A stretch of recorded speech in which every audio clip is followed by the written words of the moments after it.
I'd ask the same thing about Rich, but Rich is gonna.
Now,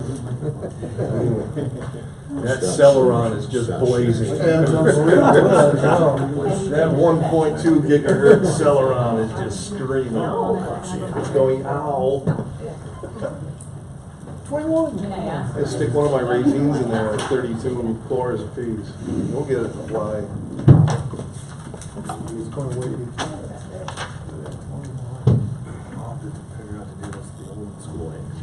I like when they give you the warning. They stopped giving warnings that said, this might take a few minutes.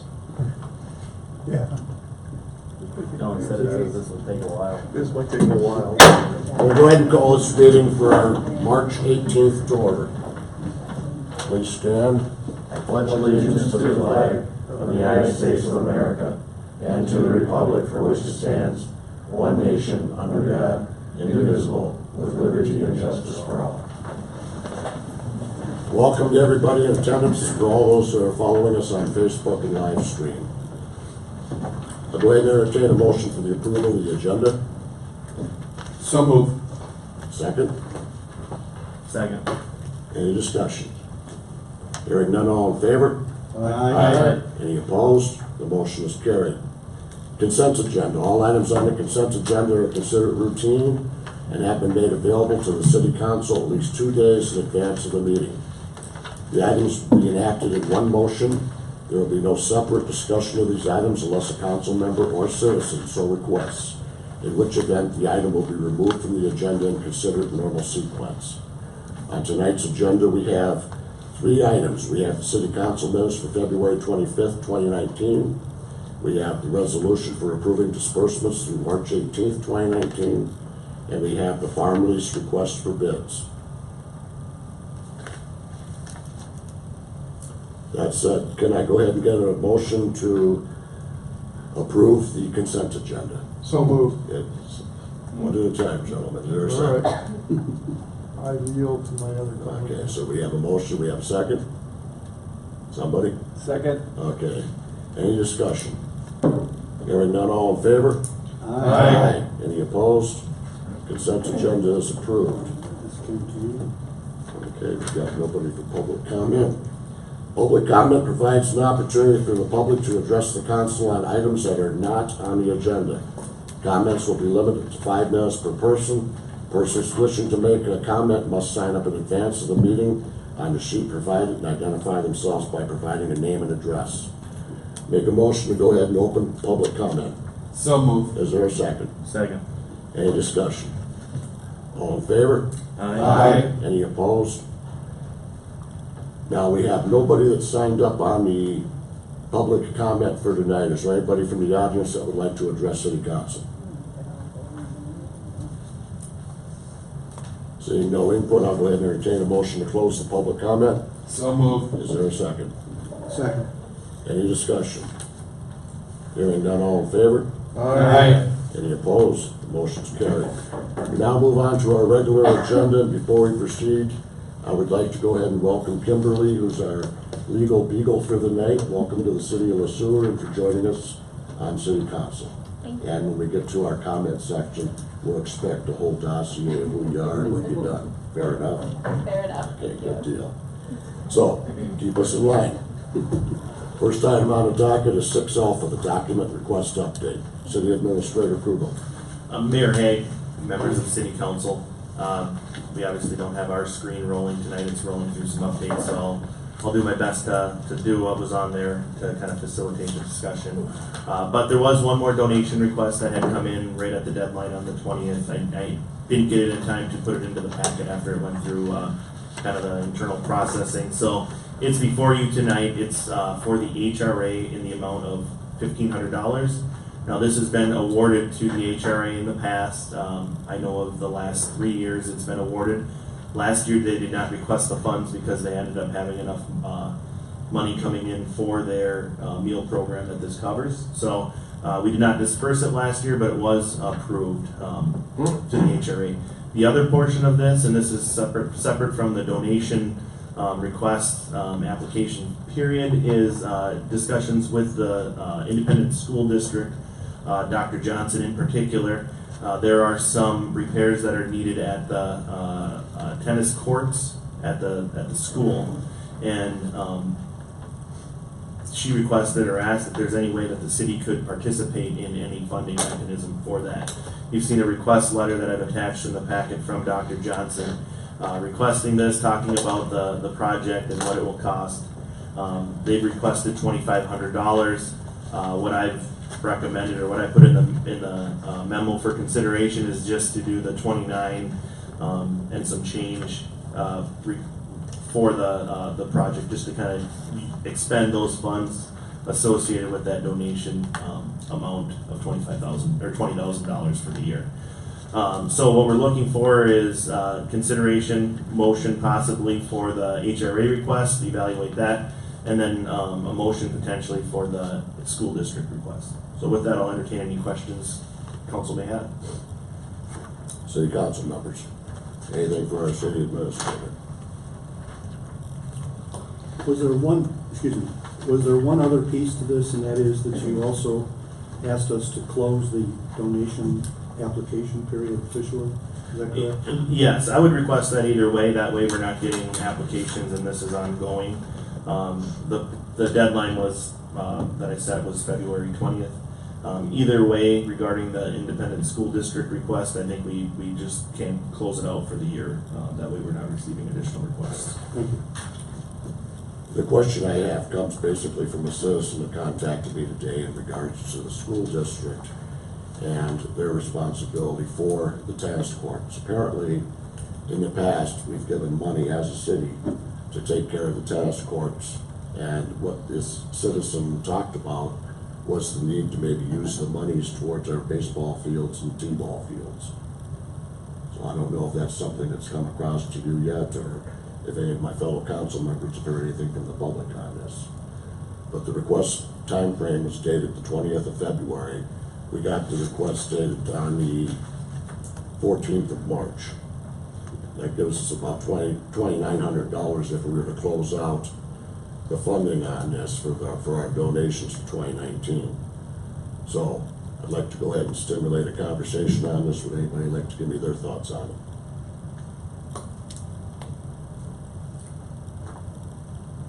Councilmember Families. I thought that one of the main purposes of having the separation of ISD and the city was that the city was going to maintain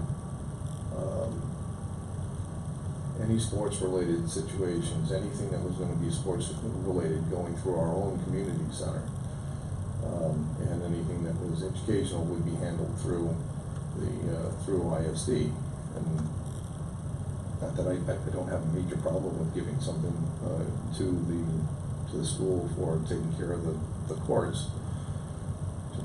Kind of stretches that line once again of giving money towards sports things rather than going towards our own community center for that type of stuff, that we need things done in our own community community center.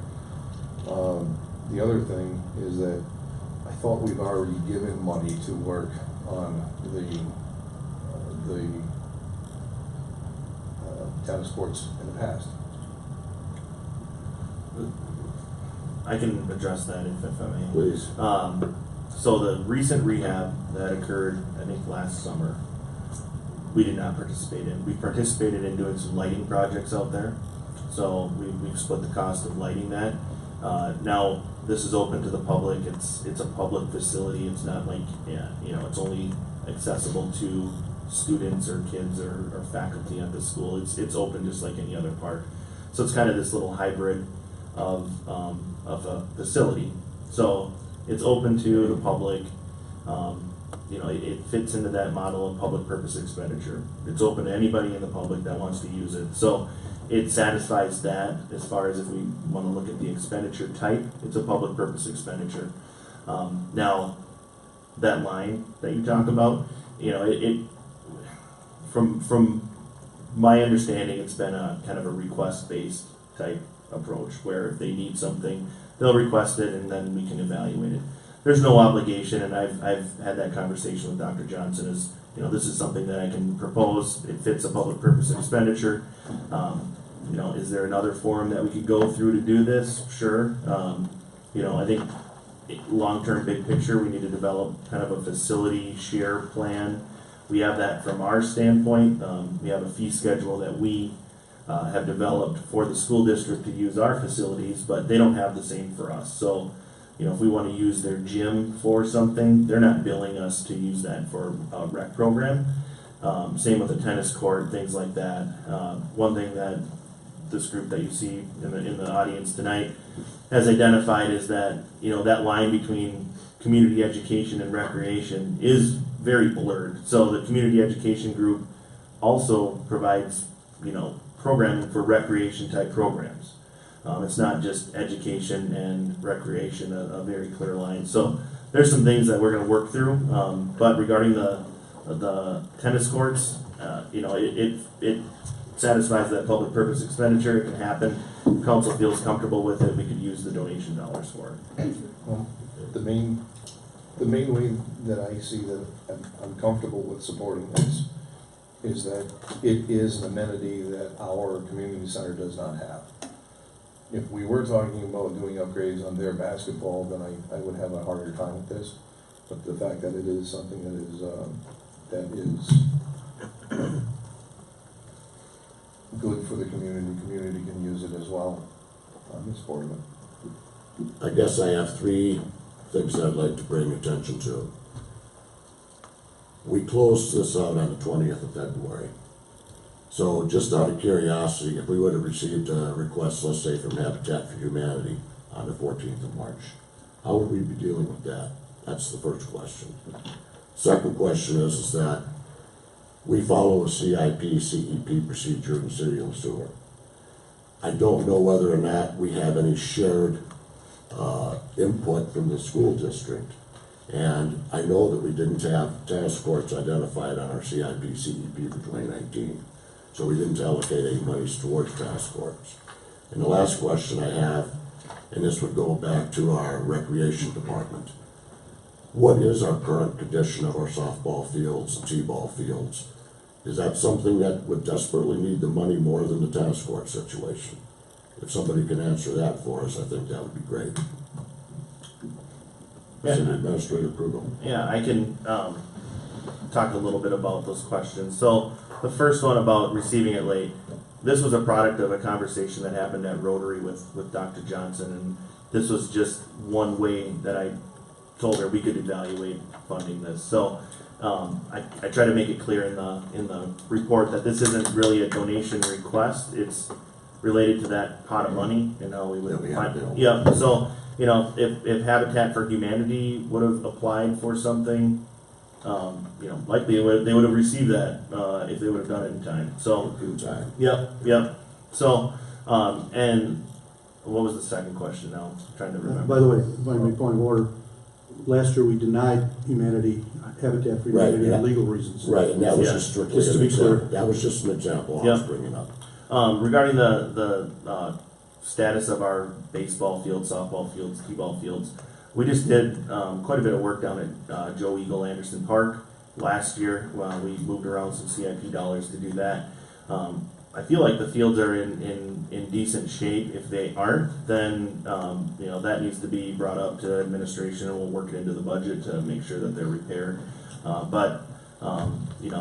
Technically the person that would be more involved with that would be TJ Heinersey, who's the Streets and Parks manager. The recreation group doesn't really look at the maintenance of ball fields. So, but if there is something of concern, let us know. We can look at it, and if we need to budget for it, we will. Okay. I think that answers the questions. Yeah, but- If I may, Mr. Mayor, put the cart before the horse. We don't have a motion, but Exactly. we're in a general discussion. But this, I think, also fits our comp plan when we talk about being in partnership within the community. And no question, that is an asset that people other than students would use. That's correct. So it's an amenity for our citizens to be able to use. It's also a safety thing for citizens if it's not in good repair. I realize they could probably close them, but it's better to have tennis courts that are in good repair for our citizens. That's correct. Anybody else have anything they'd like to offer towards the conversation? Councilmember Sullivan. I just want to speak support to this. I go by there many times during the summer months once it warms up, and at night there's many people that use those courts from the community. Okay. And it's not school-age kids, it's adults and people that value the tennis courts. And I know we heard that when we did the lighting many years ago up there. That was a strong discussion then too. Okay. I would like to treat this as three separate motions. I think that's the fair way to go on this. So the first motion that we have on the table is to go ahead and approve the request for HRA totaling $1,500. Can I get a motion on that, please? So moved. Is there a second? I'll second it. Any additional discussion on HRA? Hearing none, all in favor? Aye. Any opposed? That motion is carried. Now the second motion I'm looking for is for the $2,500 plus, to our city administrator's point about the additional $403.50 that would in essence zero out our donation fund for 2019. Can I get a motion on that, please? I'll move that we donate $2,903.50, $2,903.50 for repair of the tennis courts. Okay, is there a second? Second. Any additional discussion? Hearing none, all in favor? Aye. Aye. Any opposed? The motion is carried.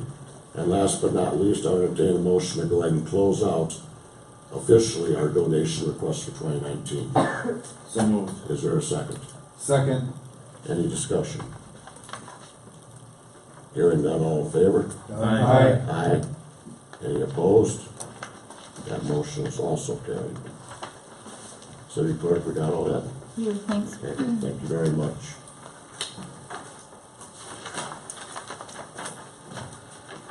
So the next item on the docket is 6 Bravo, and that is the Sueur Municipal Airport Commission City Code Amendment Ordinance for the first reading. City Administrator approval. Mayor Haig, members of City Council, before you is something we discussed in context last meeting on February 25th. What you'll see in your packet is a red line version of the code, a clean version of the code, and then the actual ordinance that's being proposed to make that change. One thing you will see in front of you in the orange paper is something that Councilmember Krogman has put together regarding the potential amendment of this city code. The proper procedure for this would be to waive the first reading if you choose, or you can read the ordinance and then provide staff feedback on how you would like that changed. And you can do that via motion, and you can use the document that Councilmember Krogman has provided for guidance. If there's any changes, we can do that at that time as well. So the intent of this amendment is to clarify the membership and role related to the membership of the Airport Commission and the role of the Airport Commission regarding the leasing of property at the airport.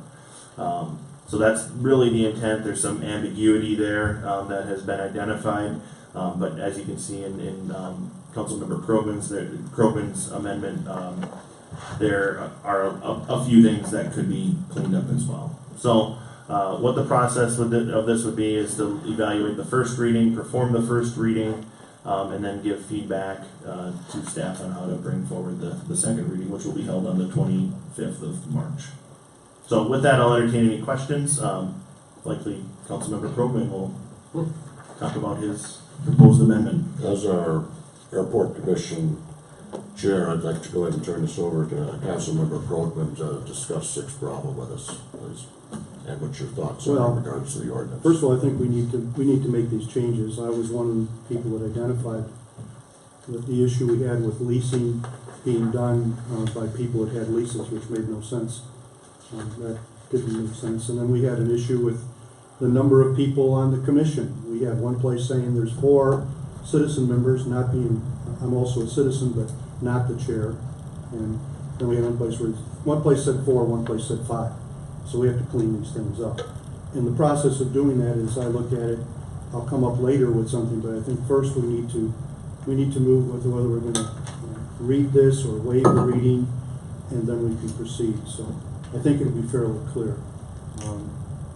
So if I may, if I'm recognized by you, I would move that we waive the first reading of the proposed ordinance. So we have a motion to waive the first reading of the Sueur Municipal Airport Commission City Code Amendment Ordinance. Is there a second? Second. Is there any discussion? Hearing none, all in favor? Aye. Any opposed? That motion is carried. Mr. Mayor, if I may, thank you. Or Councilmember Krogman. Yes, I have proposed to the council, by the way, there was no prior communication with the council, it was just, this piece of paper was presented tonight. I asked the city administrator to have it ready for clarity. What I'm going to do is move that we direct the staff to amend the proposed ordinance so that this is in effect an amendment to the amendment, if you want to call it that. First, I would move that we, in 33018A, in the third sentence, I move that it be amended to delete the chairperson of the said commissioners and substitute, therefore, the chairperson of the commission. And then in 33018B, I'd indicate that we need more revision. We have some old language in there about when they reshuffled the staggering of terms in 2011. That's where some of the confusion came up with the number of members. So if we're going to revise it, my point is we should revise it to get rid of that 2011 language, update it, make it clear, and add flexibility. Therefore, I would move that B be amended by striking all of the current language and substituting therefore. B, the chairperson shall serve in that role until the expiration of that person's term of office as a member of the city council. The other 4 commissioners shall serve terms of from 1 to 3 years as determined by the city council. And finally, a little cleanup as you look at the ordinance in 33019F. It has the commission designating and appointing one of its members as secretary with the responsibility of keeping a, quote, journal, unquote. I move that the language be amended to make the secretary role be that of a staff responsibility, and also by changing journal to minutes. I would so move and indicate that this would also be waived as a reading. Okay. So we have a motion from Councilmember Krogman regarding our Airport Commission ordinance. The corrected changes have been indicated for 33.018 Alpha, 33.018 Bravo, and 33.019 Foxtrot. Is there a second? Second. Is there any discussion? Hearing none, all in favor? Aye. Any opposed? The motion is carried. And now we have recommendation to go ahead and provide, well, the necessary feedback, I'm guessing, would be already included within everything that's on the orange sheet. That's the way I see it. So I don't think we have to go through and instruct staff on anything additional. We have everything that we need right here on the orange sheet. Would you prefer? Correct, yep. We waived the first reading, and staff has received feedback on what you'd like to see at the second reading. So we'll update the ordinance accordingly and bring that back on the 25th for reading. And just a note, after it's passed, or if it's passed on the 25th, we will then publish it on, I believe, the next Wednesday that we can, and then it'll go actually into effect 7 days after that. If I may, Mr. Mayor, Councilmember Crowe. perhaps the city administrator could clarify, we've had a discussion today, it's sort of an appropriate time. We do want to have an airport commission meeting, this will help us be right on track when we do that. And I'd ask him to very briefly speak to that or just save us some time later. Yes, so I've been trying to schedule a meeting for the airport commission, with some guidance from Councilmember Krogman, since he is the chair. We both feel that it's important that, because we're kind of rebooting this commission, that every member can be there. We've had some members that weren't able to be there in March due to being out of town, so that meeting will likely occur in the first week of April. So after that, and there will be a very extensive packet of information that Councilmember Krogman has developed an agenda for, and staff has gathered this information. So internally, what we're hoping is that this will serve as kind of an orientation packet for future airport commission members, talking about the history and things that have happened at the airport and the vision, the CIP moving forward at the airport. So there's a lot of things. It'll be a good meeting, and it's important to have everybody there. We do have a full commission now, which is great. We went from one member to a full commission in about a month, which is good. So we can meet, and we will, and we'll provide feedback, and I trust that Councilmember Krogman will do that at council meetings. So looking forward to it. Thank you, Mr. Mayor. And I'd like to go ahead and publicly acknowledge Councilmember Krogman for all of his efforts in regards to the airport commission and helping us get a much outdated ordinance taken care of, as well as setting things up to go ahead and move forward with our newly appointed members on the airport commission. Thank you, sir. You're welcome. We'll now move on to line item 6 Charlie, which is the land sale ordinance, first reading. City Administrator Kruger.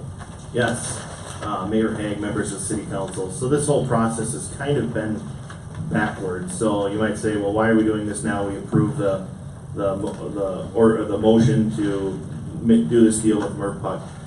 Looking at our city code, and whenever we sell land, we have to do it via ordinance, and we have to have it published in the paper twice. So we're going through that process, even though it's been approved by council, it's been approved by Merpuck. We're just kind of crossing our T's and dotting our I's with this. Nothing has changed except the Anderson Skubitz bill has come in for that deed transfer. That work came up to $850, so you'll see that in the actual ordinance for the sale.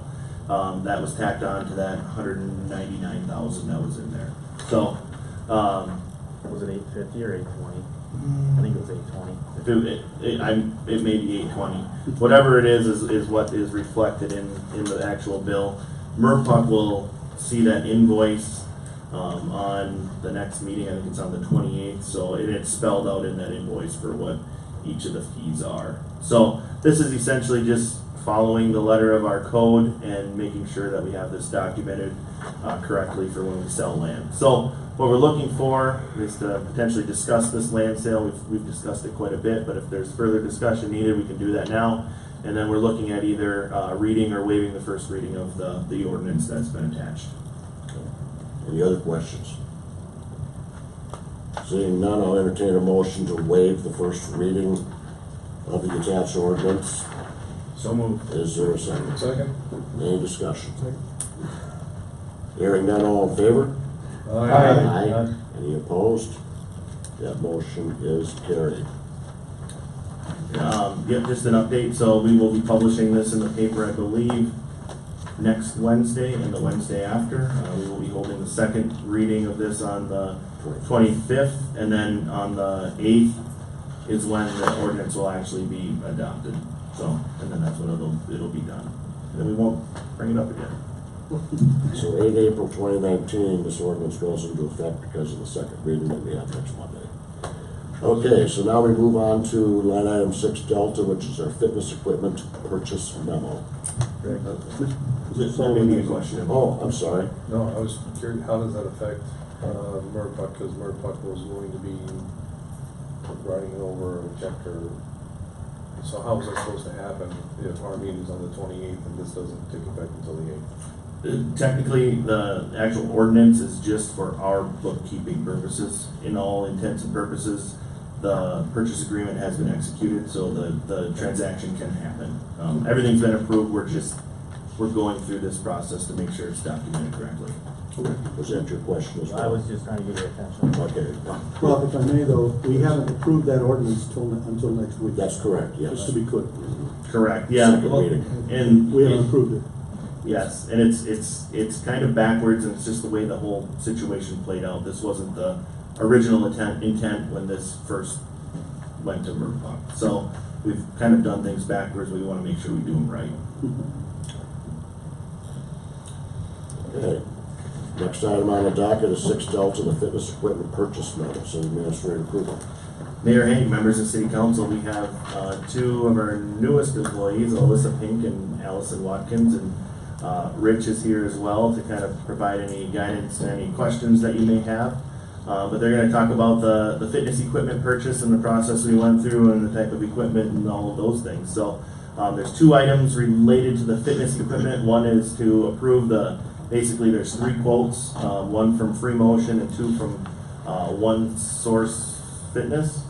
So there's 3 quotes on the table tonight, and then the second part, which is Rich's part, he's going to talk about the financing mechanism. So in the quote, you'll see that Free Motion provided a quote for a lease option for this equipment, and we have another vendor that's on our cooperative purchasing list that we could use at a much better rate.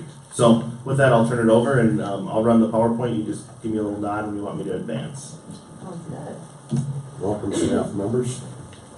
Thank you. Thank you for allowing us to speak today on this project. It's something that I'm very excited about. So before we get into the presentation, we did look at an equipment package from Push Pedal Pull, and they were quoted at around $250,000. And staff feels that Free Motion has a better quality equipment and better financial package overall. So this is why we are presenting on them.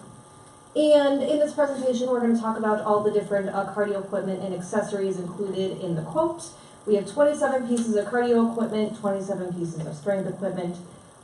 Free Motion is going to offer a Wellbeats program in the proposal, and Wellbeats is a digital fitness class that will go in the merit room, and I can explain some more details on that a little bit later.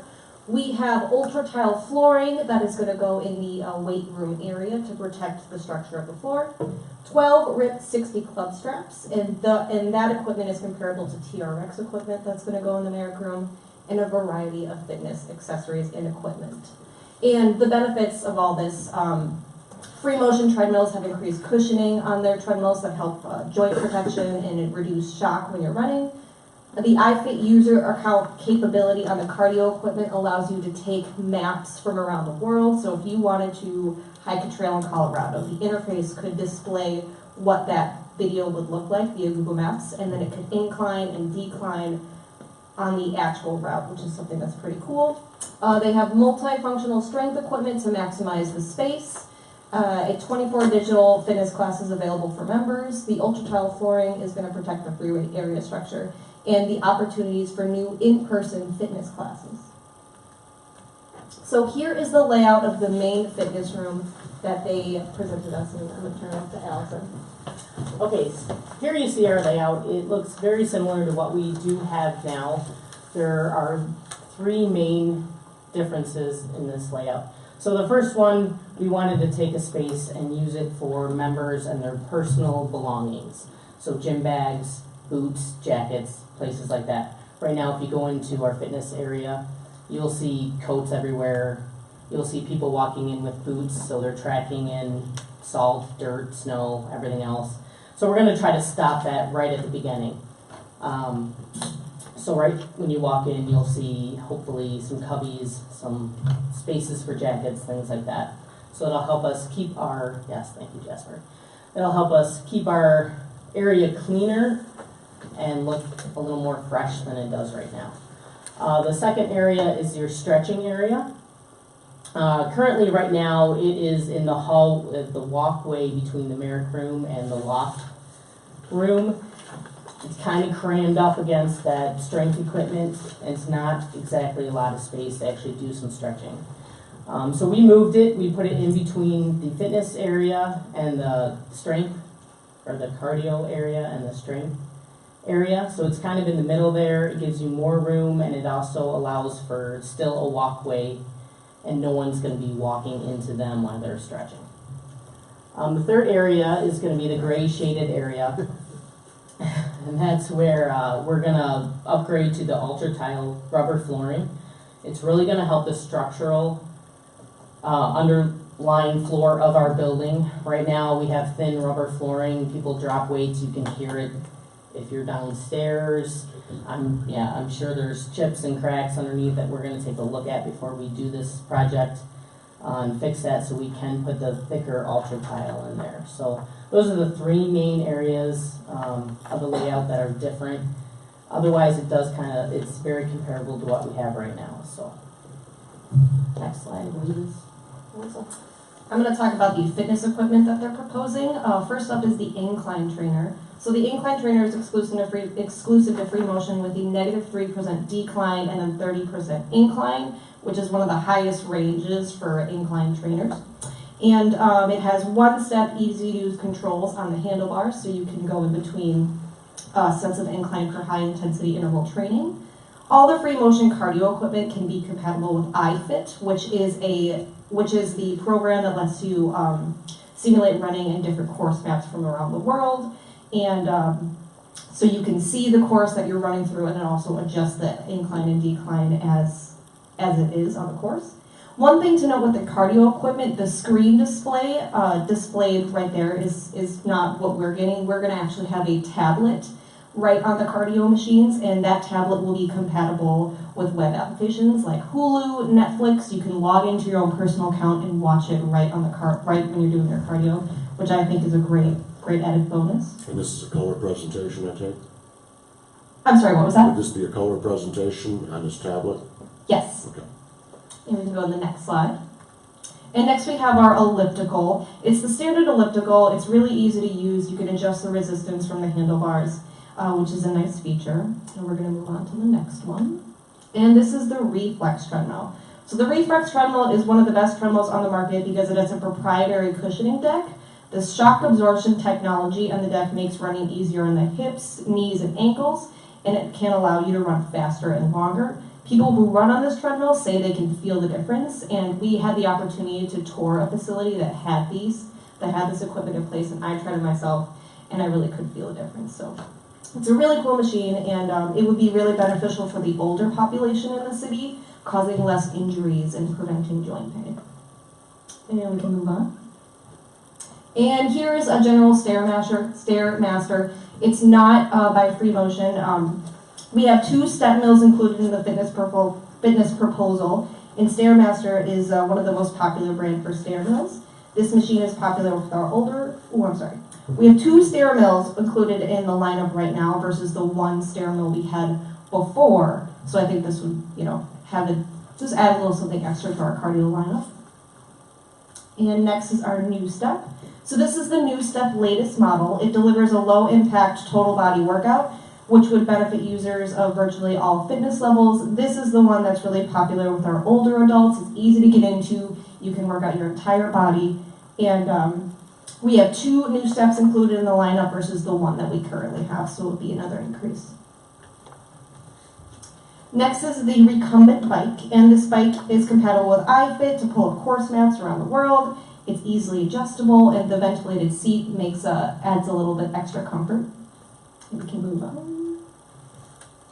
And this is the upright series bike. It's just a different variation of cardio bikes that people like to use, also compatible with iFit.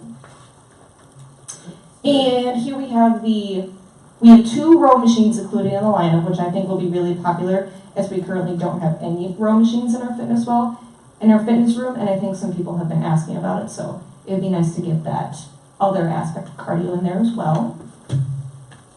And now Jensen.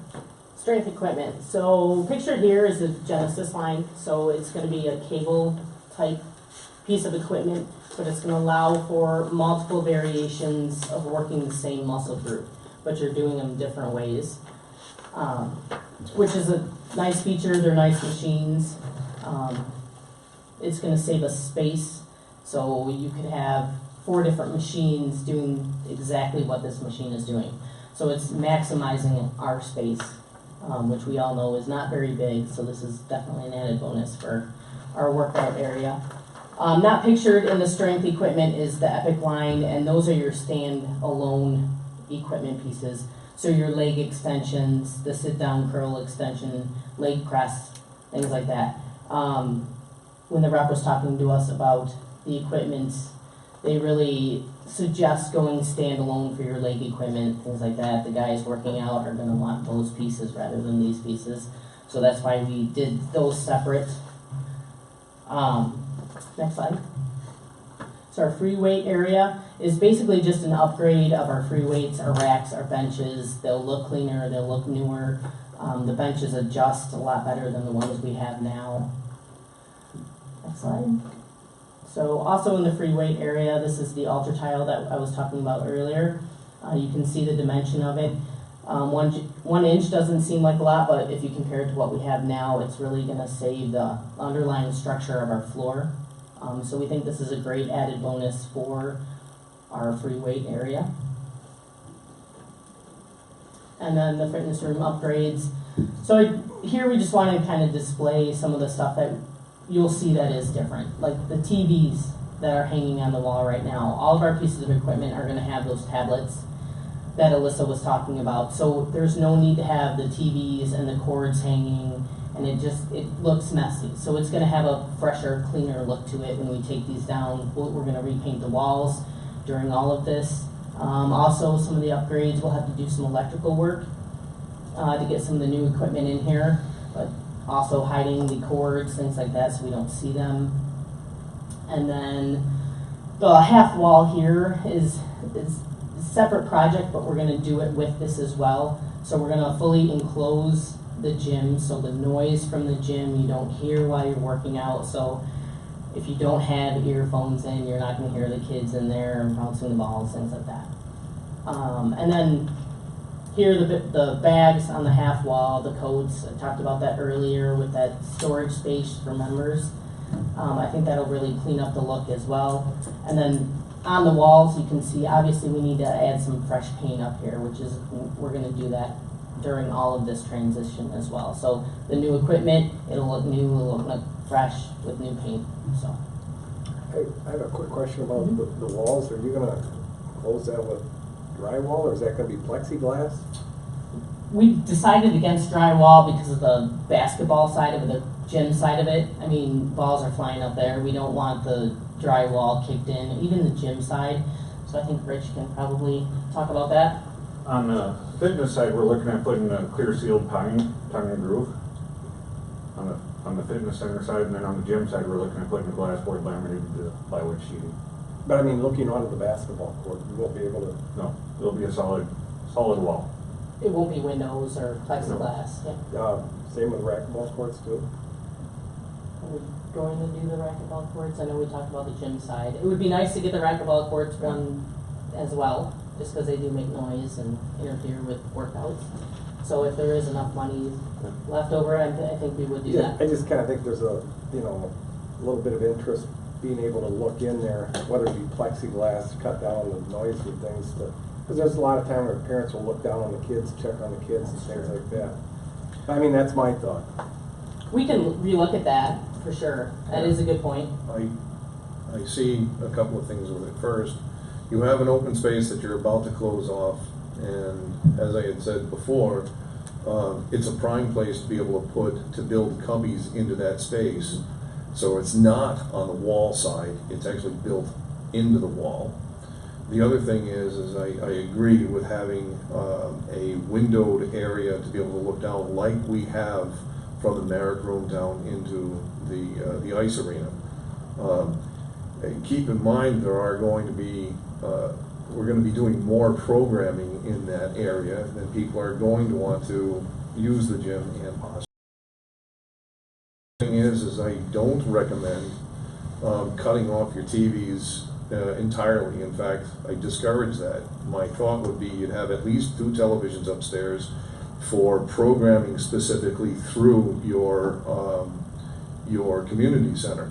As our community center is, you're going to be having all kinds of things going on, and you're going to have a captive audience in that cardio space without a doubt for 45 minutes to an hour per person. Why wouldn't you be running?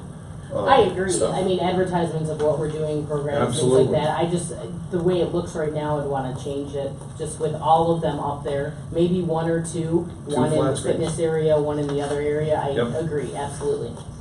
Yep. Councilmember Roloff. And then try to actually piggyback after, to try to piggyback after another, fellow, council member. Do you know what the plan is to do with the other TVs that are gonna be taken down? Are they gonna be placed, somewhere else, along in the community center to try to advertise? Do you wanna? Not at this time. When Allison came on board, there's a big planning process for what the future of this whole facility will be. So it's not like something we're gonna take down and throw away, because there's an overall comprehensive plan that we gotta get put together. Maybe these will get relocated somewhere else. Until we get that plan figured out, I mean, they'll be moved, but not gotten rid of. Okay. I think I'm still just getting used to everything that goes on there too. I would like to see more as time goes on, so I do know what the capabilities are of this building. Okay. I mean, I'm on week 3, so I'm still getting used to everything. City Administrator Krugel had something. Yeah, I was just gonna talk a little bit about the wall project. That'll be a separate discussion. It's good that we're having it, because we've discussed it internally. But that'll be a separate project. We've allocated money for that in the CIP.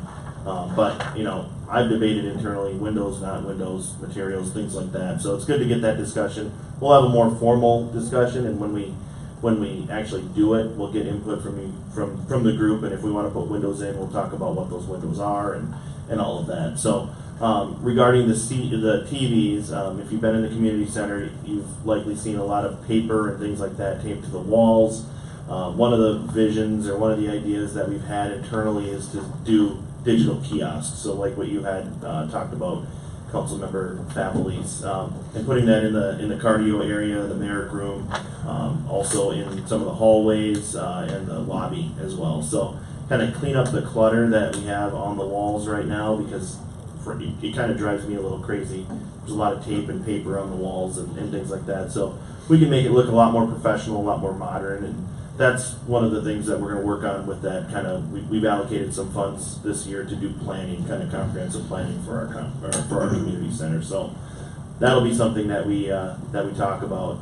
The TVs that we have in there right now, I don't know how big they are off the top of my head. I don't think they're probably what we need to have a kiosk. So we need to bring that in, and we just need to bring in some data to hook into our network for that. So.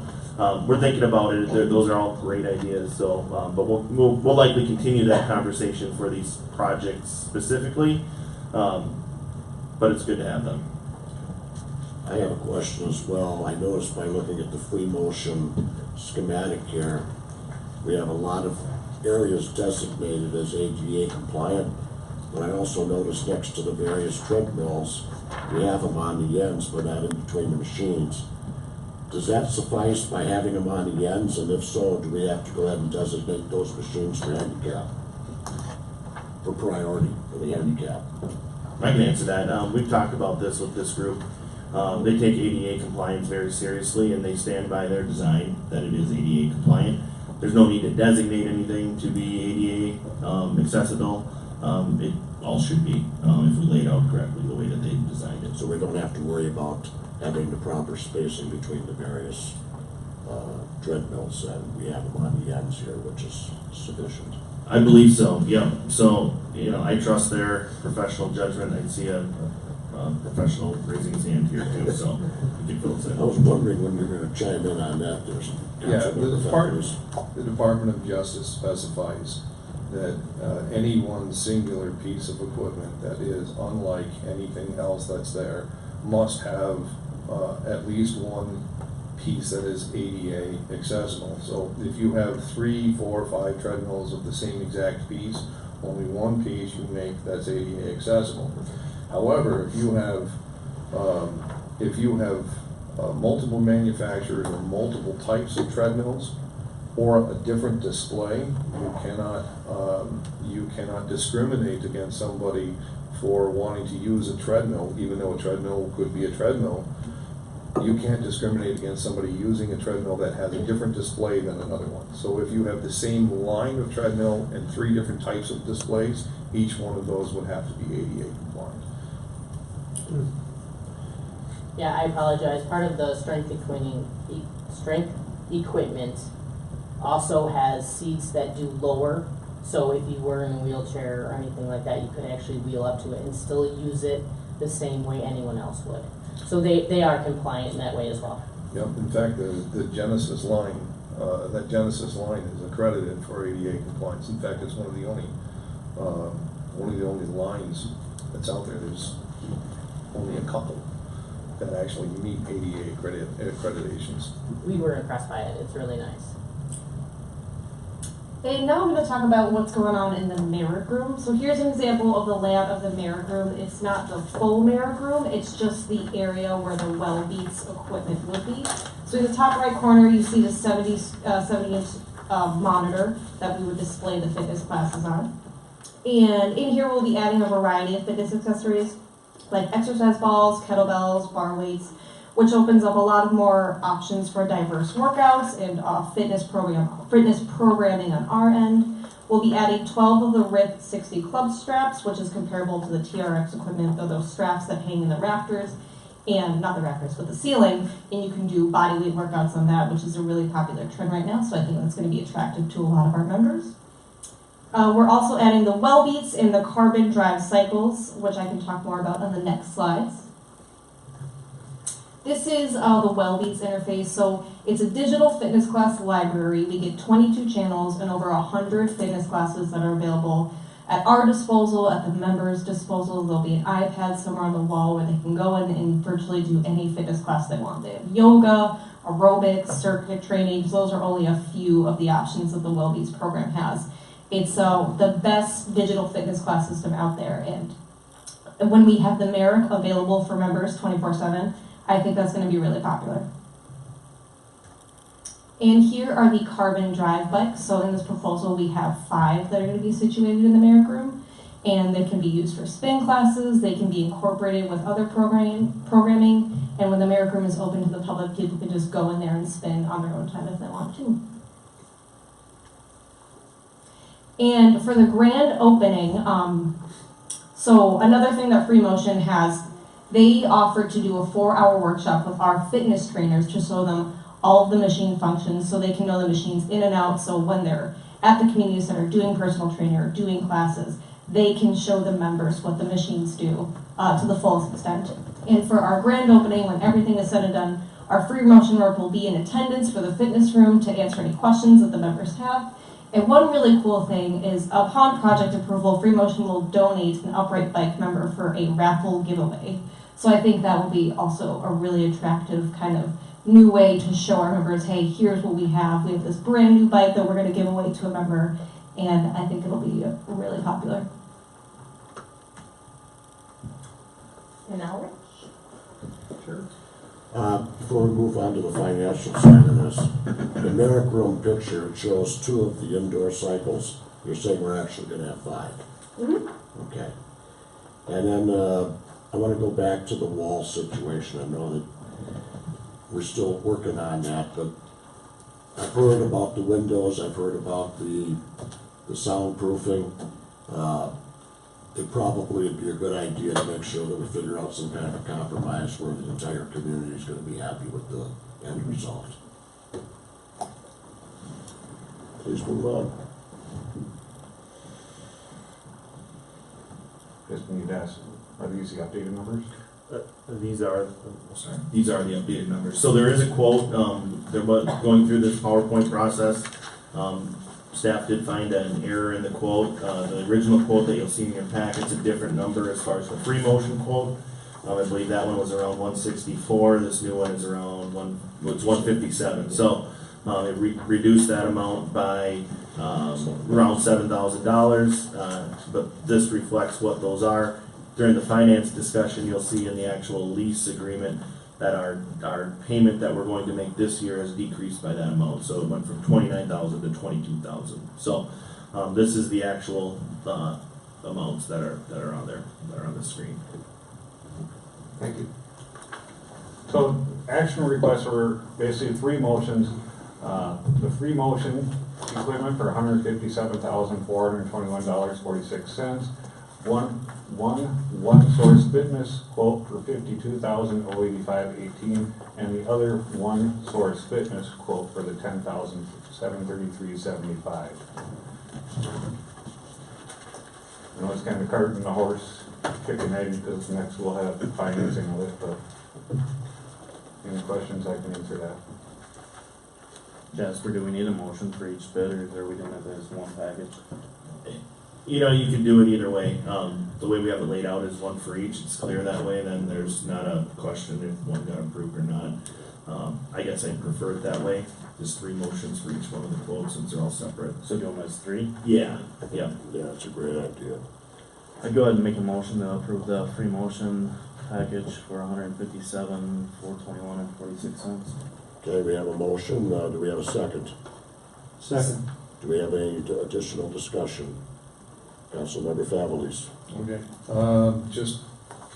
I will have to recuse myself from this vote, on any of these votes. Please, everybody understand that every manufacturer that they had talked to are clients of mine. So that comes well beats, Precor, Free Motion are all clients. And I have my own thing. If I were to make a vote, one, it would be ethically wrong for my clients, and two, it would be ethically wrong for me, for the city. We certainly appreciate your stance on ethics. Thank you. So we have a motion, we have a second, and any additional discussion? Hearing none, all in favor? Aye. Any opposed? The free motion for the 157,421.46 is approved. Okay, the next motion is for approving a quote from One Source Fitness totaling $52,085.18 for equipment and technology items related to the Merrick Room and Fitness Room. So moved. Is there a second? Second. Any additional discussion? Hearing none, all in favor? Aye. Aye. Any opposed? That motion is carried.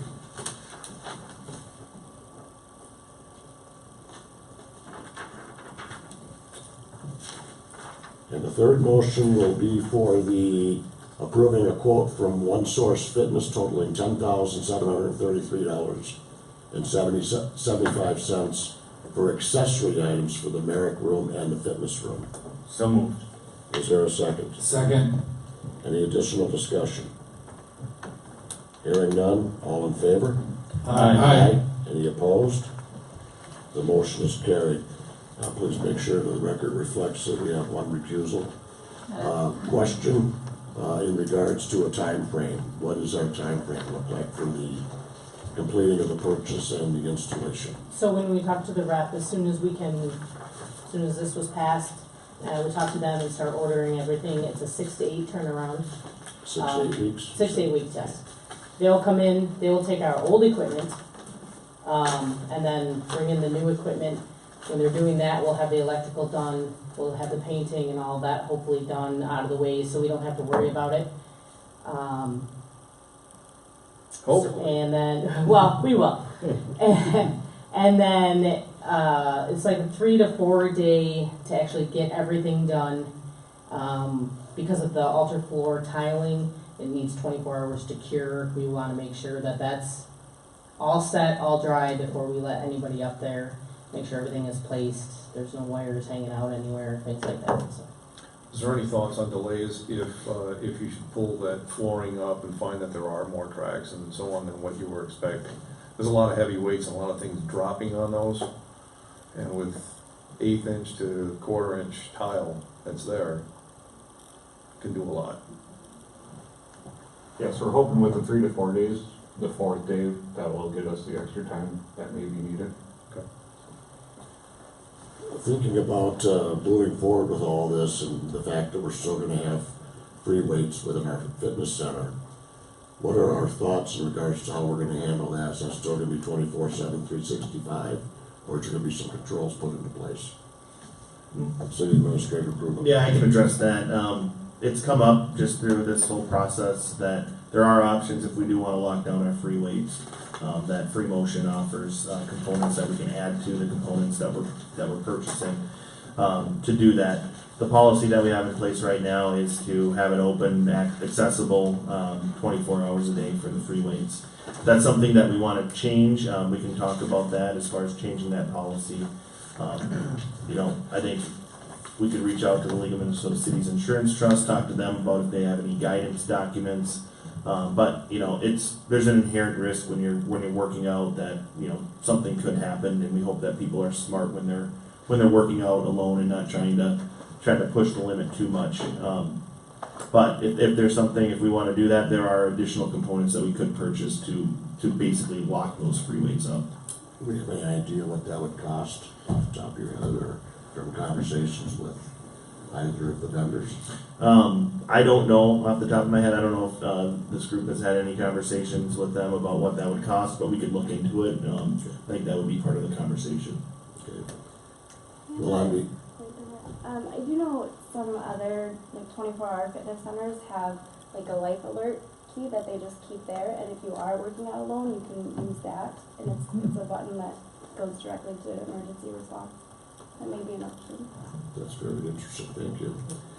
On behalf of the City Council, thank you so much, Jeff. You guys put an awful lot of work, a lot of hours into this, and we're so glad that you had the opportunity to tour some facilities and actually see this equipment. And I think our citizens are going to be extremely impressed once they see what the grand opening is going to reveal. Thank you very much. Thank you. Thank you. And now move on to line item 6 Foxtrot, which is the capital lease items approval. Mayor Hague, members of the City Council, we got Public Services Director here to talk about the financing. One thing you'll notice is that this is the same financing that we're using for the meetings that were approved at the last meeting. So with that, I'll turn it over to Rich. Director Kachar. Thank you. Yes, as Administrator Krugel said, we are looking at the same government capital corporation that did the financing for the water meter and electric meter project. This would be a $198,000 financed over 3 annual payments starting in March of 2020 or after, depends on when we get invoiced for the equipment. The interest rate is 4.355. That is compared to Free Motion that quoted us 9.99. So this is a much better rate. The payments are $71,830.26 and $1 purchase at the end of the lease. The big thing in the notes, we have $72,000 budgeted in the CIP CEP for this year, 2020, 2021, and 2022. So going forward, the $72,000 will make the annual payments. This year, we will pay, is that right? Yeah, that is right.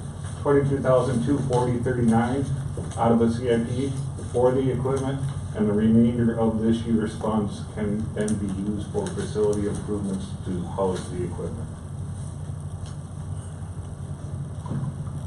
So here tonight asking for approval to approve the resolution approving leasing the equipment of Government Capital Corporation not to exceed a financed amount of $198,000. One thing, if I may, City Administrator Krugel. similar to the resolution that was passed for the meters, I would recommend adding that $198,000 into the actual resolution. I think it's under bullet point 5. Just adding that amount, then it's more clear. That would be the only recommendation or change to the resolution as it stands. And I'd like to make a correction also. I identified this topic as 6 Foxtrot, the capital lease item approval request. It's actually 6 Echo, the fitness equipment financing memo. Sorry about that, City Clerk. So,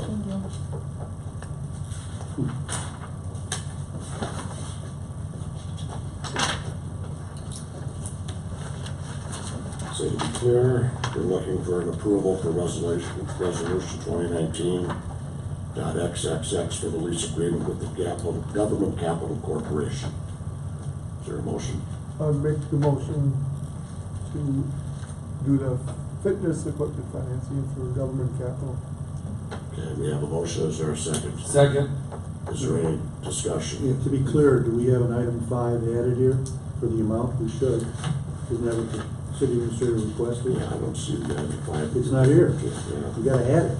Yeah, so the recommendation, if Councilmember Huntington would want to amend his motion, just to add a number 5 into the now therefore be it resolved to not exceed the 198,000 in the actual agreement. So number 5 would be not to exceed 198,000.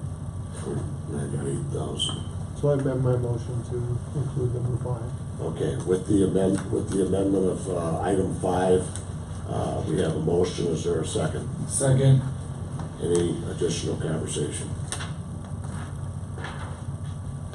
Hearing none, all in favor? Aye. Any opposed? The motion is carried. Do we need to know, did you abstain? I can vote on this one because Okay. this is just a, Wasn't clear. I didn't hear you. who we vote, who we're using. Thank you. Now, we move on to 6 Foxtrot, which is the capital lease item approval request. City administrator approval. Mayor Hague, members of the City Council, before you is another one of these payment request forms for an item that this one in particular, the street sweeper. We approved this back in November so that we could lock in the 2018 state bid pricings for this unit, and it saved us about 10% on the actual price, 7 to 10%, something like that. And what we have before you is, well, I guess I'll turn it over to Rich because he's got this one lined I up. can sit down. No. Really good. Go for it. Yeah. So this is for our street sweeper. So there's a couple items on it. So Yeah, Director DeSera. thank you. So just wanted to give you a couple little, I don't know if you want to call them highlights. Well, they were highlights to us and highlights to staff. So this replaces the Elgin street sweeper. I'm sure many of you saw. This, I'm not going to say the name because it's Duluth or whatever. So it can go up to 30 miles an hour. So we're looking at that as a cost savings to us. So this will actually be able to go to the compost site to dump its materials instead of dumping into a truck somewhere parked in the area, reducing staff time, reducing equipment wear. This will sweep at 4 to 6 miles an hour where the past one was about 2 miles an hour. This has a tier 3 diesel motor rated at 150 horsepower. It will sweep well with or without water because it actually uses a vacuum dust collection system. It doesn't use the pickup system that the other unit had. It's got a much quieter cab than the last unit had. Like I said, it has a vac system, and also attached to it, it has a vac tube on the back of the system that can and will be used for cleaning out storm catch basins. Also has high pressure water in the back of the unit that can be used for washing down storm basins when they are vacuuming them out. 6 cubic yard hopper, which is actually has more usable. It's the same size as the previous unit, but staff has determined that you can actually has more usable space. Can sweep out a square corner. No other unit can. The brooms are suggested to last longer, and the changing the brooms can be done in less than 10 minutes by staff. How long do they take now to change? Hour.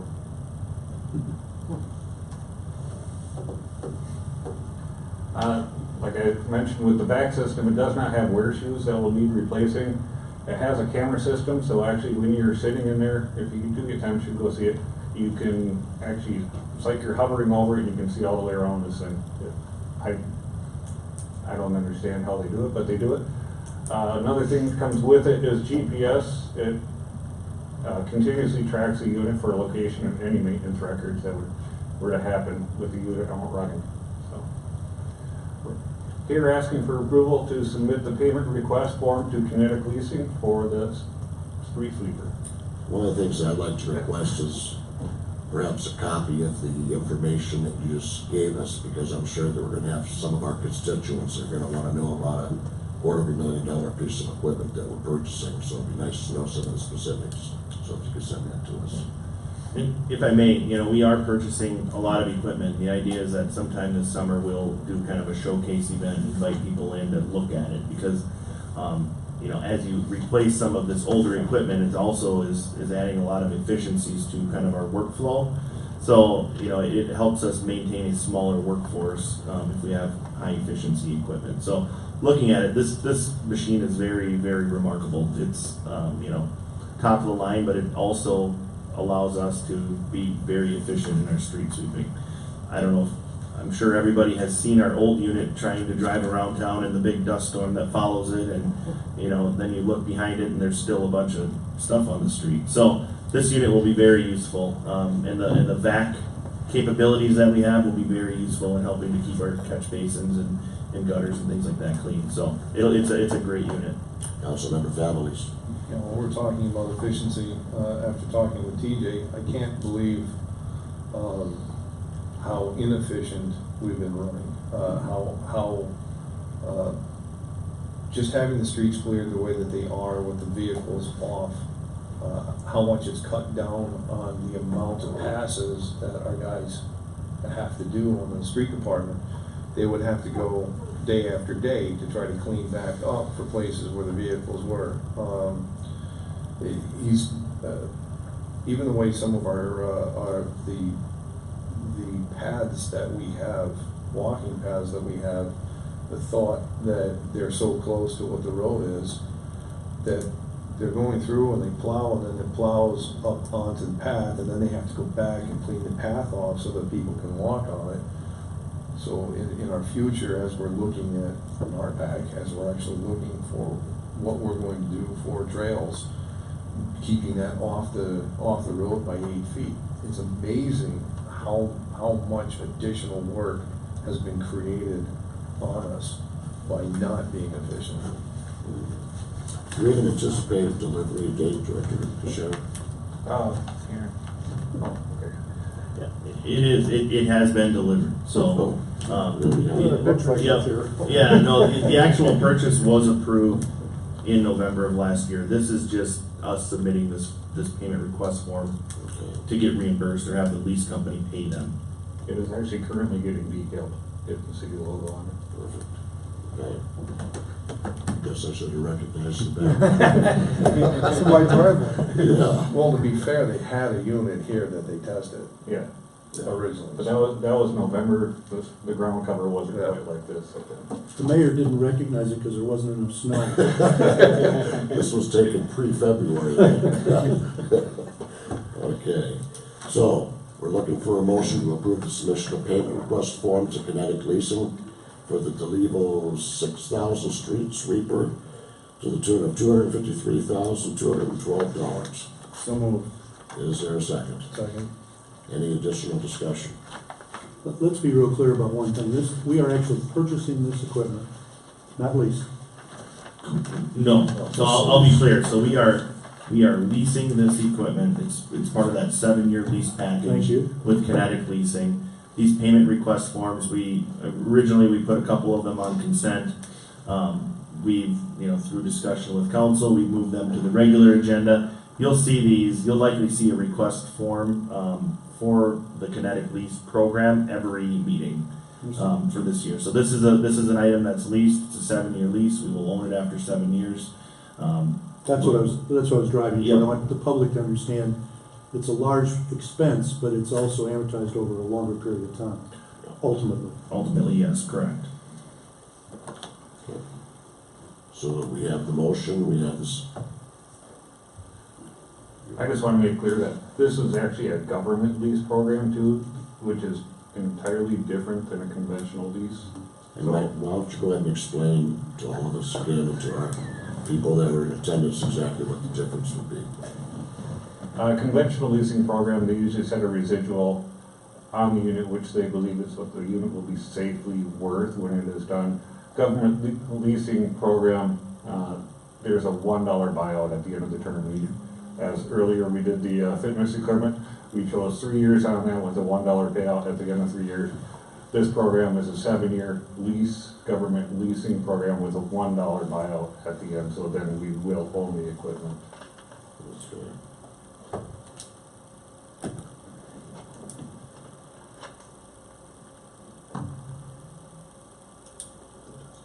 Okay, so we We have a motion, we have a second. Any additional discussion? Hearing none, all in favor? Aye. Aye. Any opposed? The motion is carried. We now move on to line item 6 golf, which is our Main Street discussion process. City Administrator Sueur. Thank you, Mayor Hague, members of City Council. This is something that we've talked about in passing quite a bit, working towards some goals that we've been trying to achieve, some questions that we wanted answered from MnDOT. But I think now is the time to kind of have the formal update as far as what we're going to do as far as the process, because we will be having a conversation about the potential opening of Main Street this year. So we don't have a lot of information to share at this time, but I just wanted to really get the ball rolling and get input from City Council on the process. That's my number one goal. The number two is make sure that if there's anybody in the public that wants to engage in that conversation and learn about it and be part of it, I really want to make sure that they engage and we get input from the citizens of Sueur. So just a little bit of info about that potential opening. MnDOT has approved the opening of Main Street between Bridge and Ferry. What they've approved is an intersection that looks exactly as it is today. So no roundabout. It would be a 4-way intersection, 3-way stop. You'd have unabated access going up the hill, which is when we had conversations with local businesses that have heavy trucks. That's important. They don't want to get caught on that hill during a ice storm, snowstorm, and then traffic's blocked in that area. So it would be set up exactly the way it is right now. Not exactly. Main Street would go through, but there would be 3 stop signs there. Right now there's 2, and technically you shouldn't enter that intersection from the south right now. The EDA has applied for a grant to assist with the potential redevelopment of this area. The request for that grant, I believe, was $500,000, and what that would go towards is the demolition and remodeling of the facility. So we could use that to help get a potential developer to actually do some work in that area, because there's a lot of moving parts, as you can imagine, with this. 1, Main Street going through. 2, the mall. In order for that to happen, part of the mall would have to disappear. That whole area would have to be renovated, and a new facade would have to be put on there. So there's a bunch of different partners that would work with this. And those details, once we get some of the final financing mechanisms figured out, and in particular get feedback about this grant and if there's dollars available for that, then what you'll see is staff putting together some financing options if we want to go down that route. And just a note, the opening of Main Street during the 2040 Comprehensive Plan was identified as the number 1 priority. So that's kind of why we are here today where we're at. That comp plan was adopted, or a lot of the development occurred in 2015. It was adopted formally in 2016, and we kind of use it as staff uses that as our guiding document. We can amend it. You'll likely see some comp plan amendments this year regarding some of our zoning stuff that's in there, transportation plan, priority growth area, future land use, stuff like that. So we want to make sure that we keep that document a living document. But the main reason why we're talking about it and why it's a priority to staff and City Council is that it's been identified as the number 1 priority in that plan. So process and key dates. So we should hear back about that redevelopment grant in early April. We also have a meeting set up with the existing mall owners and the tenants of the mall sometime in April, early April. At that April 8th meeting, I plan to update, hopefully, the City Council regarding that grant. We'll know more then. I don't want to put all of our eggs in one basket and say if we get the grant, it's a no-brainer. It's a very competitive grant process. I don't know. I don't want to get too. I don't want to think we're going to get it, and if it doesn't happen, then it kills the deal. It'll help definitely if we do get that grant. On April 22nd, staff, basically it'll be myself, the public services director and the community development director coming up with a plan on how we can kind of finance this. And there's two major components here. There's the city component of opening the street, and then there's the mall component in the background where the mall owners are potentially working with a developer and working with a bank, and there's a lot of debt that is owed to this, both to private banks and the city or the EDA. So there's a lot of different moving parts, and we're hoping to be able to map all that out for City Council to easily understand what it means and how much it's going to cost each individual entity and things like that, so that it's very clear as far as the expectations from City Council regarding the project. And then depending on that direction that we receive, that I receive from City Council, we'll revise and edit that process as needed. By that April 22nd, we should have a good idea of, if we want this to be a project that happens in 2020, that we know how it's going to happen. So the purpose of this is really to make sure that people are engaged in this process. It's very important.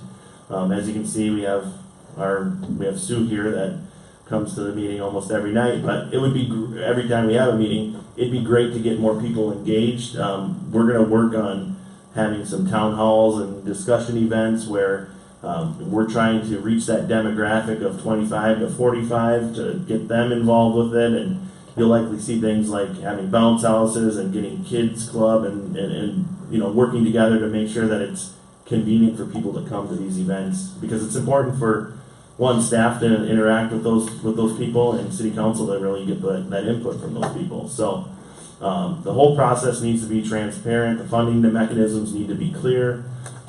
We need to make sure that the participation between the private and the public sources are defined, and we need to make sure that the timeline is realistic. This is something that has been talked about in the community for a couple of decades. So it's a big thing that we're talking about it. We're giving it a good shot, and we're gonna make the best decision we can for the community. And so really tonight, all I'm looking for is questions, just thoughts on the process from City Council. If you guys have any questions or any other items that you think we missed that we should talk about, we're in the very preliminary stages of this, and we want to make sure that we do it right. So with that, I'll entertain any questions from City Council, discussion, anything. Mr. Mayor, if I may. First of all, thank you for outlining the process. I think it's wonderful. You mentioned that you thought the intersection here at, Bridge and, what is that? Bridge and Main Street, yep. Okay, that's what we're using that term, not 112. You said it would remain the same. Is that correct, or will there still be there was talk about lowering the profile? So the intersection movements, the traffic movements will remain the same. The intersection will still likely be lowered to help with that line of sight as you're traveling west on Bridge. So if you're in a smaller car, like I drive occasionally, you come up to that stop sign, you can't necessarily see if somebody's coming up that hill. So there's a chance, it's a high chance that there's an accident, although the traffic records indicate that there aren't that many accidents there. So, but it's an issue. I think anybody who drives a smaller car has kind of inched out to try to find, see if there's somebody coming up that hill. But the intersection will likely be lowered. I think from our last project management team meeting, it's no longer 4 feet, it's 2 to 3 feet. So they're refining that. That 112 discussion, I think we're going to have 60% plans sometime in April for review, and at that time that should be pretty dialed in. Let me point out that right now, one reason the accident rate may be low is that fewer people go straight through, going to the bank or the law office, where in the future they'd be going straight through. So you'll have more traffic crossing rather than turning to the right, particularly. Yep. Any other questions? Councilmember Sullivan. Jasper, just to piggyback on Councilman Krogman's comments, who's the driving force behind the road being lowered? Is that a city decision or is that a MnDOT decision? It's a county and MnDOT decision. They want to, and obviously there's 3 lights there. There's a county, there's a state, and there's a city. So the safety considerations, any changes that they make have to abide by their design standards. So they're gonna design it to their standards. Now that'll help with the site, but it'll lower it. So it's driven mostly by those safety standards. Perfect, thank you. Mr. Mayor, if I have one other thing. Councilmember Croken. There is apparently somewhere in the not ancient past, an ordinance was passed to make this a pedestrian-only area. And we would need to change that. I'm trying to carefully phrase this. Is that correct? That is correct. So in 1998, there was an ordinance that was passed that said that the area between Bridge and Ferry Street on Main Street would be for pedestrians only. If this comes to the point where we say that we're actually going to open this up, City Council would have to take action, and they can do so just through an ordinance and changing the ordinance how we're doing things today with the Airport Commission, the same process. If they want to open that up, we would need to abolish that part of the city code for this to happen. So, and just so everybody knows a little bit of the history of this, in 1998, this was a referendum. This ordinance, I think it was 452, was on the ballot and it was passed by the public. Councilmember Favolis.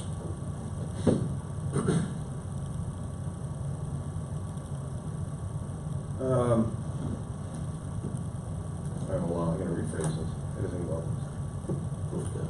Well, we're waiting to gather your thoughts. Any other questions or thoughts?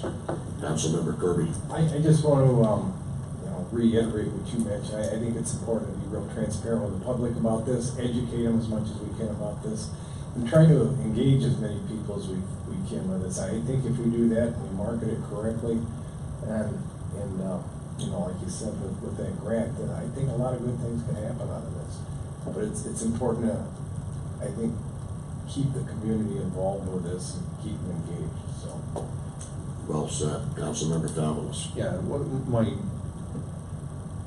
my direction was towards the time frame on MnDOT making a decision, because it was a long, drawn-out process. There was a whole bunch of things that we had been waiting for. After we had discussions through the public and had the meetings and the downtown master plan and the idea that, Main Street going through and the businesses like this, it was still up in the air whether or not, because of the turnback, whether or not MnDOT would even allow that to happen.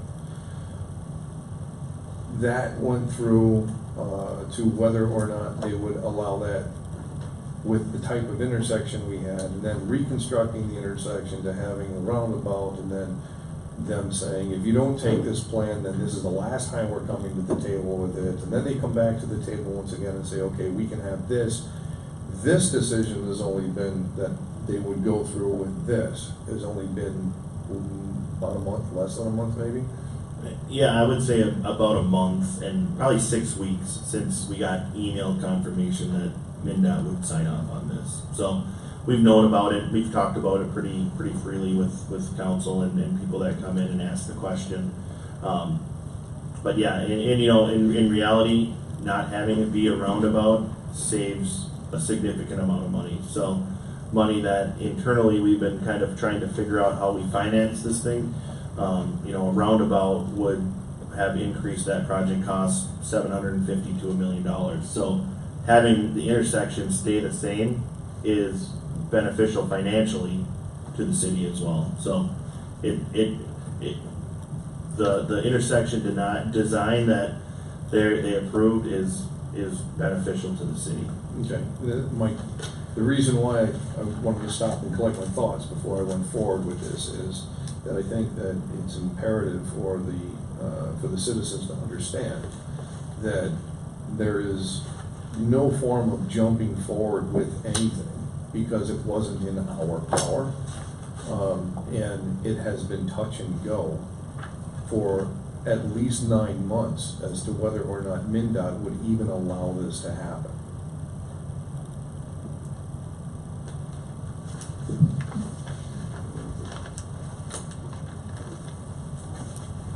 One of the things I'd like to go ahead and instruct city council to do is we have a business expo coming up on the 26th of March over at the Valley Green Mall, or 28th of March.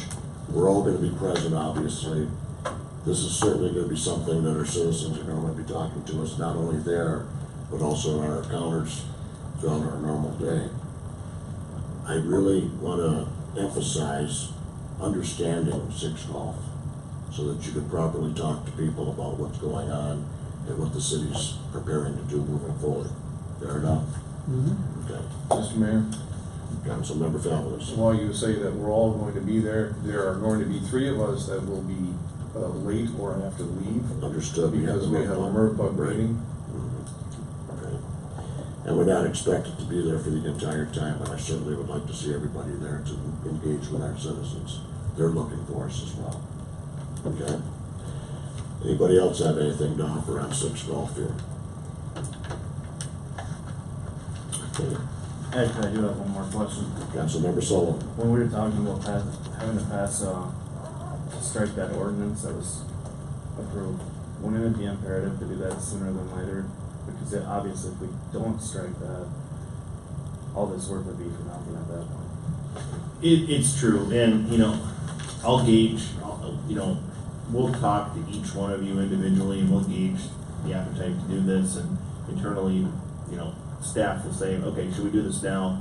We'll bring it forward, through the process. It'll likely be after the April 22nd meeting, but, yeah, I think if there's an appetite to move forward with this, sure, let's get that ordinance, looked at and evaluated. Yeah. Good suggestion. Okay. Anybody else? Let's close out on six golf, then we'll go to our last item on our regular agenda, 6 hotel, which is the Minnesota River Valley Public Utilities Commission, otherwise known as MRPUC update. City Administrator Gruel. Yes, Mayor Hague, members of City Council. I have a brief update tonight. I have been in conversations with Henderson and Henderson's legal representation. We've been shooting back and forth. We've been discussing, and I gave them an offer what I feel is fair. They've responded, which is good. So they've responded with a counter offer, and I have an email out to their legal representation just to get some clarifying definitions for some of the things that they want to do before I respond. But I'd say that's a good sign that we are moving towards what the City Council passed a resolution to dissolve. So. I'm looking at that. There will likely be something that, you know, each meeting I'm going to bring something up. I might not bring something up next meeting because it's in a week if there isn't anything significant, but I'm going to keep you guys updated. But it's essentially what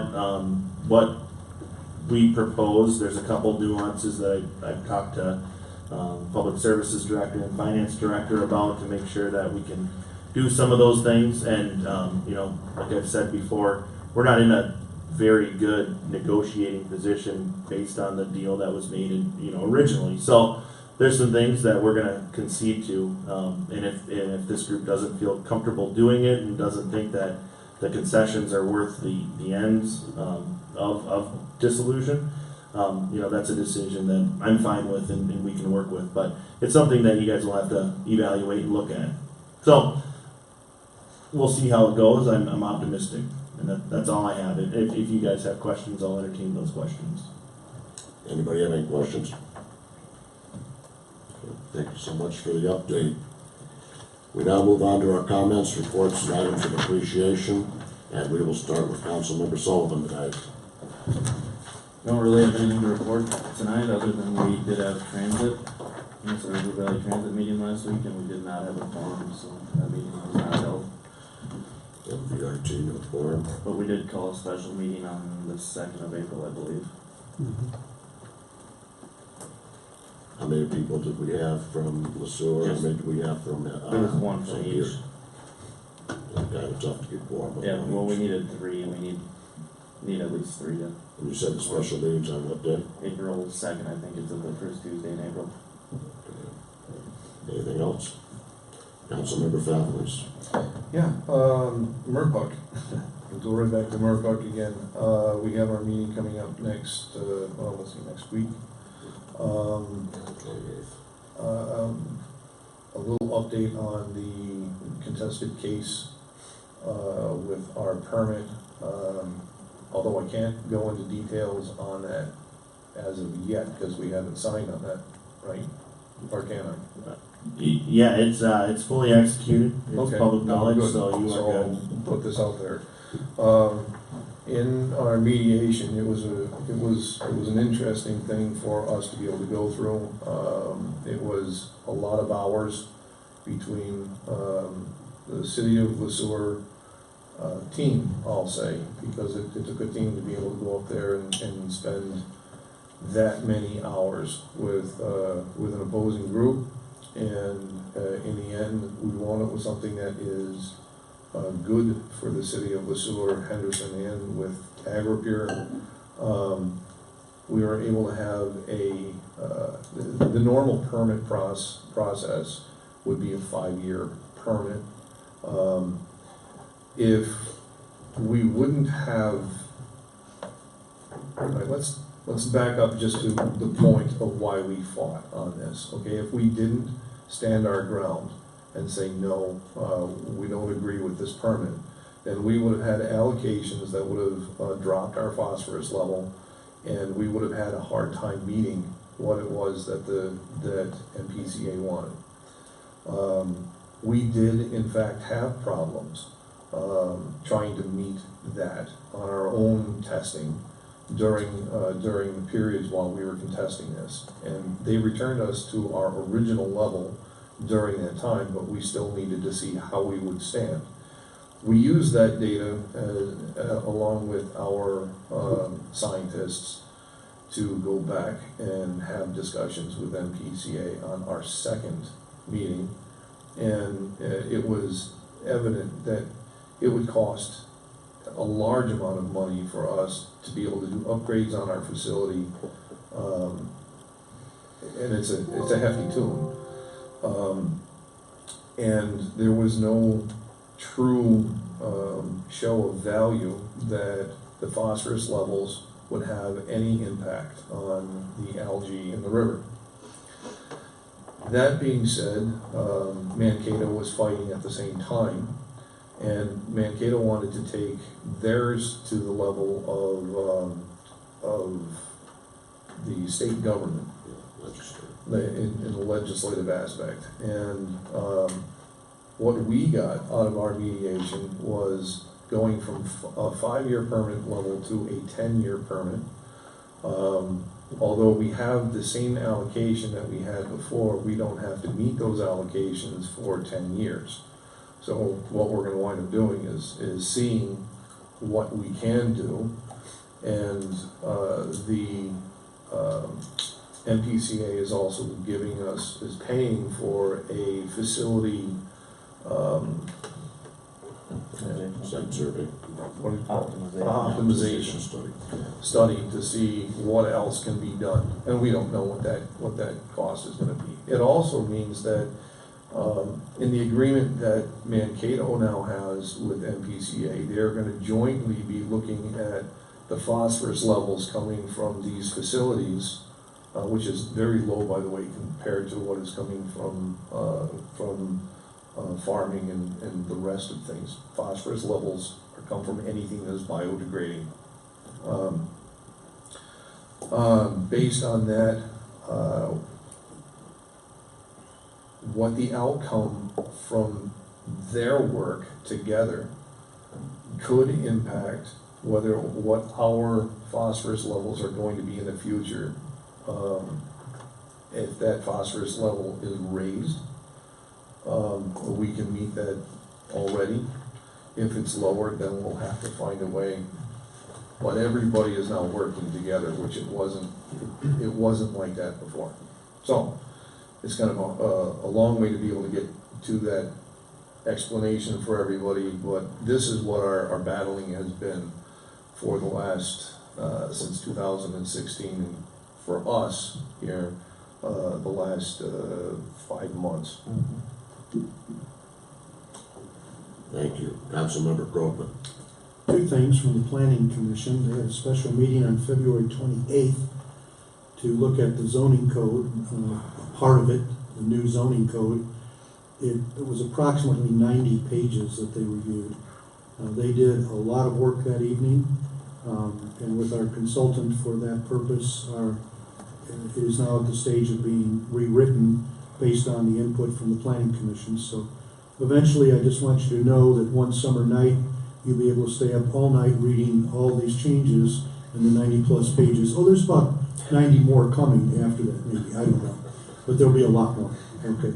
But I think we owe it to them to say thank you for the hard work that they're doing for you.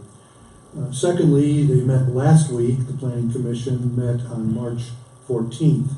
And I'm not going to talk about timing right now, except to tell you that they had two matters before them of really importance for the development of this community. First of all, up on the hill, up near Cambria, across from Wolf Motors, what used to be known, of course, as Boylan Motors. We have a new owner up there, BP Motors, and they put in a conditional use permit application, which was recommended to you for approval, but the formalities haven't been done yet, so you'll eventually get that, so that we'll potentially have another viable business in Sueur. Secondly, Sueur Meadows, which is over at the corner of 4th and Turl, basically 4th Street South, next to Colton Funeral Service. The developer for that area came in and wanted a planned unit development, a minor rezoning, and there's some plat work that had to be done. And the commission considered that and will be recommending approval to you. And again, the formalities will come with the formal recommendation. And again, I can't speak to timing because there's some work that has to be done after that meeting to get it prepared for you. But these are exciting developments. This would bring us approximately another 40 affordable housing units. To be clear, it's not Section 8, it's simply affordable housing. So a major development for our community. So thank you. Thank you very much. Councilmember Huntington. Yes, Mayor, just on that note of the MRVT, at April 2nd, it's 2:30 in St. Peter at the community center there. And then I have two personal things. Now with the spring this week, it's getting warmer out. People are walking more, but unfortunately our sidewalks are still covered with ice sometimes, and people are going to be out walking on the streets. Just add note to drivers. I know we're trying to avoid potholes, but let's try to avoid the pedestrians as well.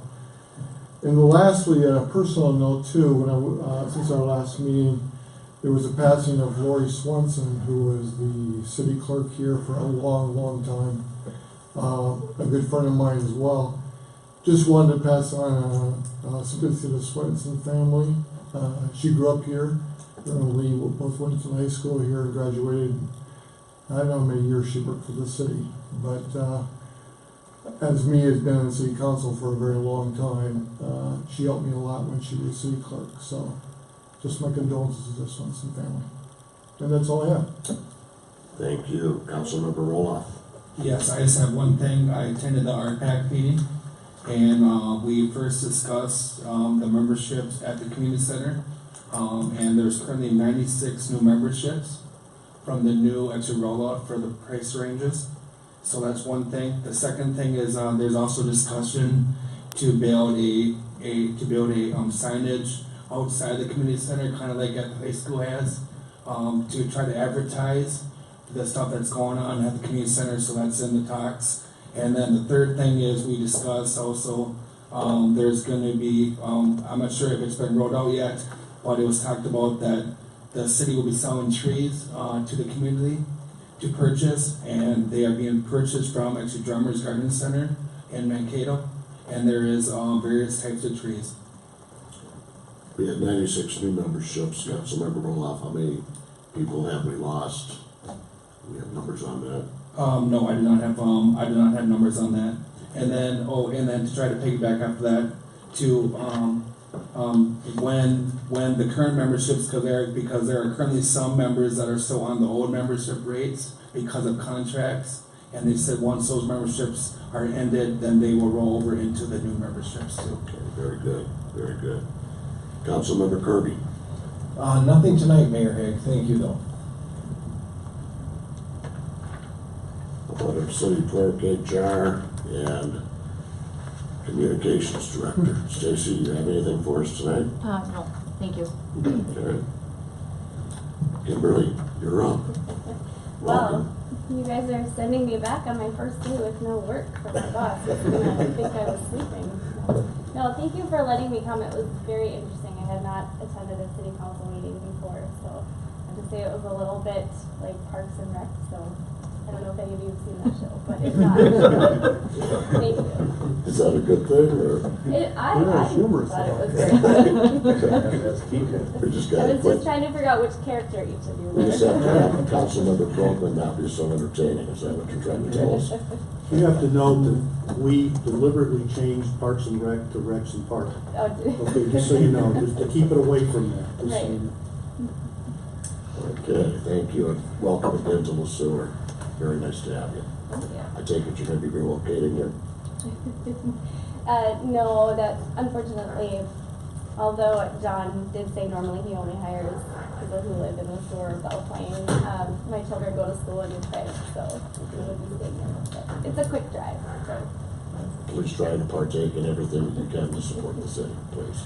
I will. Thank you. City Administrator Krugel, I'm sure you got a long laundry No, list. I only have 4 things. I'll make it quick. So we are aware that there are a lot of potholes that have developed throughout the city. Most cities are dealing with this. So if you do have a pothole that you think is concerning that we haven't barricaded or we haven't filled with, I think we're filling them with gravel or class 5 because we can't really do anything right now. Let us know. Either email us or do request tracker on our website. We will be going up to St. Paul and getting a few loads of hot mix. So we will be doing some early patching of some very bad areas. So we will be doing that. We're trying to address it the best we can with the tools that we have. But it's a tough time of the year. And then this year in particular, we had a lot of rain and a lot of snow and a lot of things going on. So they've really blown up all over the place. But if you do see something, try to avoid them, slow down, and you know, if there's one that is concerning, let us know, and we will. We've been out putting barricades, filling them in, so you know that goes for council members too. If you see something concerning, let us know. I'll give a little update on our Transportation Alternatives Program sidewalk grant that we received. So we've been working on this. We've been trying to get easements from everybody on the project. We've gotten to the point where if we haven't gotten an easement, we are going to design around them because there are a handful of people, I think 5 or 6 that are left that either refuse to sign or refuse to allow us to make contact with them. So we have a contingency plan to make sure that we do this project, and this project will happen this year. So it's a big deal. It's 31 blocks of sidewalk. You know, we're gonna get creative with some of the sections, and you might see an area where somebody doesn't want us to access their property. They might have new sidewalk going up to their property line on one side, new on the other, and then a section that is old in between. So, you know, it's not ideal, but you'll know who hasn't signed that easement. So, and there's no charge for it. Just a reminder, City Council took action to not assess for this project. In city code, we have in there that it would be a 50-50 split, but because we're receiving federal dollars for this, we decided that we will not assess for this. So there is no cost to the homeowner. If you're on the project, you'll likely get a new driveway apron made out of concrete, so that is a benefit, something that you would normally pay for. But there are, like I said, five or so individuals that we're having a very difficult time getting them to sign. One of them is a foreclosure. So working with the bank, we actually have John working with them to try to figure out if they can sign off on it or who's supposed to sign off on it. So one of them is a bank, so that's a little different. But that is moving forward. I thought I'd just give a quick update on that. I have gotten proposals for a comp and class. Oh, go ahead. Yeah, of the 31 blocks, how many blocks is this affecting? There's probably 3 areas. Yeah, so there's a couple houses that are next to each other. Some right in the middle of a block. So I think there's like 3 areas that this will affect. So, and if we can, so, you know, talking about snow storage and boulevard space, you know, we might try to move that directly to the curb, and then there's no snow storage, and then that person in a winter like we just experienced is gonna have a lot of snow on their sidewalk. We usually try to maintain 5 to 8 feet of boulevard space between the curb and the sidewalk, so that you can flip the snow off the road, put it in the boulevard, and not throw it directly on the sidewalk. Well, we're gonna try to do it however we can to get the project done. Well, to be clear, eminent domain, isn't that something we looked at legally, and what's the update on that as to what could be done regarding these 5 properties? We can, and you know, we have that option. We prefer not to use it for this. It takes about 90 days to do it. We're hoping that, you know, we will have flexibility that when we do the project, when we start it, if somebody, you know, that didn't sign realizes, hey, you know, I guess I want this, they'll have that option to do that. So that's kind of the last ditch of, you know, everybody else is doing it. That's going to look weird in front of my property. You guys just do it. So we're making sure, the engineer Corey is making sure that MnDOT knows that that might happen, and we're trying to leave some flexibility in some of our correspondence that, you know, if that happens, we can adjust and do a change order to our quantities. So it's not ideal, but out of all of the properties, I think there were 120 some, you know, there's 5 left. It's kind of expected, I would say.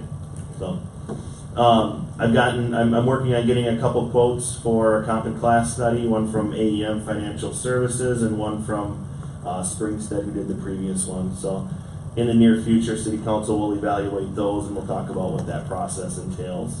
And then also talking about what else is planned for this year, transportation plan, that is in the mix as well as far as getting quotes for that. On top of that, what we need really to do the transportation plan correctly is to develop a priority growth area around the city. So showing, well, where do you think the city is going to grow, and document that and kind of set these guidelines, because if we don't have that, we don't know what size infrastructure we should, you know, put in the ground to get out there efficiently. And then also future land use. So we'll likely consult with somebody to get those. Those are much smaller projects than the transportation and utility plan, but we need to do those before we actually do the transportation and utility plan. Regarding the utility plan, is that something we're also planning on doing in 2019? Yep. We have allocated funds for that in the capital improvement plan, and it's something that we need to do. It'll help tremendously with future development, growth, things like that. It will give some guidance to the planning commission, so that when a question comes up about utilities, there's some guidance there. So typically, because we have these 2 plans that need to be created, are these done simultaneously, or is it 2 different entities that do the work on these studies? Yep, so the priority growth area and future land use, that type of thing is done by a planner. So somebody like Nate Sparks, or somebody, you know, with that expertise, or a group with that expertise. The transportation and utility plan is done by an engineering firm like Bolton & Mink or SRF or INS Group, somebody like that. So we'll get quotes from all of those different entities, you know, and just, you know, Bolton & Mink has a leg up because they have all of our existing data, you know, so they're kind of at an unfair advantage to give us a better price, but we're going to make sure that, you know, we have all these benchmarks set, and it's very clear what the end product expectation is. Thank you. Mayor, that's something. Councilmember Sullivan. Jared, Jasper, can you just give a quick update on the water issue on the Bridge Street on the hill? Oh, yeah. So you maybe have noticed there's some barricades still there, and there was some water kind of percolating out of the ground there when we were receiving all this rain. So our water and wastewater staff went out there to try to figure out what was going on. So, you know, the way they figure out if it's water that we've treated or if it's storm waters, they see if there's fluoride in it. They did that test, there wasn't any fluoride, so they started looking at, you know, well, it's storm water. So they went to the manhole downstream, looked at that, the manhole was completely full of ice, so it was backed up. So what they do is they jet it, they take our jetter truck and jet that out so that that storm water can then flow freely from where you know, down the hill. So it was concerning. It looked like there was a water main break. I posted something on Facebook saying, hey, we think we have a water main break. Turned out just to be a storm sewer backup, which is better than having to dig up the road. So it's been repaired. We have some barricades out there just to make sure if there's any undermining that could have happened. We're gonna see if anything settles out and go from there. So, and that section of road is slated to be completely reconstructed in 2020. So we hope we don't have to invest too much in our infrastructure that's under that road. Got a couple of things here. First thing is that you all know about the train derailment that just occurred this past Friday. Mile and a half out of town. Certainly could have happened here in town. I know that those of us that have been on council for a while have received the emergency management document. I hope we've all taken the opportunity to read it. You don't have it as of yet, and Councilmember Kirby, I don't believe you have it. So I'd like you to check in with Jasper and actually Justin Nielsen's our emergency management director now.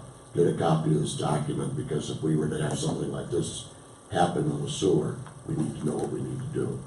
And I can speak to this also because my fellow mayor in Jordan's been dealing with a flood situation down there because of a creek that built up a lot of ice dams, and it's caused a problem with one of the trailer parks down there in Jordan. So we need to know what we need to do in case there is an emergency. And I'm sure that Justin will go ahead and do a good job keeping us all informed. Secondly, for those of us that have been on here now for going on our third year, it's time for us to kind of do a self-evaluation in regards to where we're at. You saw an email come out this past Friday. I'd like you all to take a good look at that email and evaluate yourselves in regards to how well we are individually doing for our citizens and how well we're doing as a group. I want to reiterate that when we have council meetings or work sessions, when we get our packets, we want to make sure that we get the information, your questions, concerns, and thoughts emailed to me so we can prepare one email to get to our city administrator. And we also want to make sure that we keep both myself and our city administrator informed in regards to what your availability is going to be, so we don't risk running into a situation with quorum, and also just for the benefit of making sure that we know you're safe. Okay? So take a look at that, and if we need to go ahead and provide additional training, we will certainly make it a point of getting some additional training. Because perhaps maybe I'm not doing the best job that I can do to make sure that we're all on the same page. I would like everybody to understand, to the best of their abilities, what all the various acronyms that we use here within the city, so you can have a good working dialogue with our constituents. You might not be on MPRT, but at least have an idea what it's all about. Fair enough? We'll review this again next Monday at our city council meeting to see if we need to inquire about getting some additional training to make us the best we can be. With that said, I'll entertain a motion for adjournment. Oh, Councilmember Fowler. I'd like to piggyback on what you just said. I think it's important for the citizens to understand that not all topics and subjects can we speak for. That's right. Topics and subjects that are going to be on our agendas, that we know are going to be on our agendas, are going to follow under the same rules that we have for our what do you call it?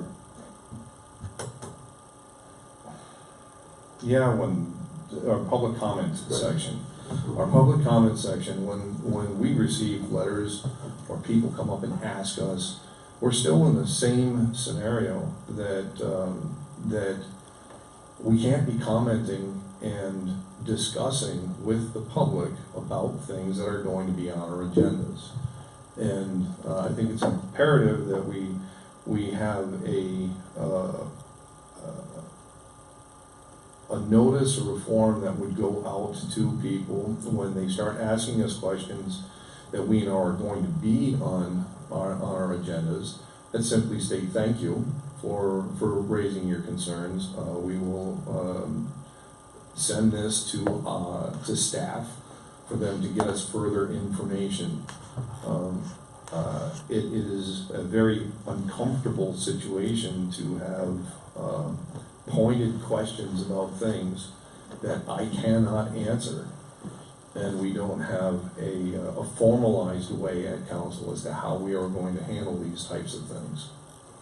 So I think it's imperative that people understand that if you're talking to us about things that are policy here at City Council or in the city of Sueur, it's easy for us to direct people for the answers that they're looking for.